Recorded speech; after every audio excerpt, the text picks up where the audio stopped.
François Fillon, vous aviez quelque chose à dire. On est en présence d'une menace qui est mondiale. Il y a eu 600 attentats depuis le 1er janvier de cette année qui ont fait plusieurs dizaines de milliers de victimes dans le monde. Et nous sommes en présence de ce que moi j'appelle la montée d'un mouvement totalitaire, comme on a connu des mouvements totalitaires au XXe siècle, qui est en train de prendre une dimension mondiale. La question qui est posée, c'est est-ce qu'on organise une coalition mondiale maintenant pour arrêter ce mouvement totalitaire quand c'est encore possible ? Ou est-ce qu'on continue la politique désastreuse qui a été celle de l'Occident depuis bien trop longtemps et qui laisse se développer ce phénomène avec lequel on va devoir s'affronter peut-être pendant une génération et qui posera à ce moment-là des questions de prolongation de l'état d'urgence, de mise en place de mesures exceptionnelles que je ne souhaite pas pour mes enfants et pour ceux qui nous succéderont.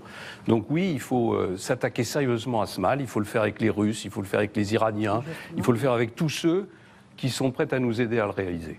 Précisément, Monsieur Fillon, la lutte contre Daesh, la lutte contre le terrorisme, on sait que vous êtes un partisan fervent d'une entente très proche avec la Russie de Vladimir Poutine, alors que l'aviation russe bombarde de manière totalement inhumaine, comme étant peut-être même, selon certains experts, des crimes de guerre, bombarde la ville d'Alep et ses 250 000 civils. C'est la guerre au Yémen, c'est la guerre quand les chrétiens d'Orient ont été massacrés dans le silence général, y compris d'ailleurs d'une bonne partie de nos médias. C'est la guerre. La question qui est posée aujourd'hui, c'est qu'il y a deux camps en Syrie, et pas trois comme on le dit. Il y a le camp de ceux qui veulent mettre en place ce régime totalitaire islamique que j'évoquais tout à l'heure, et puis il y a les autres.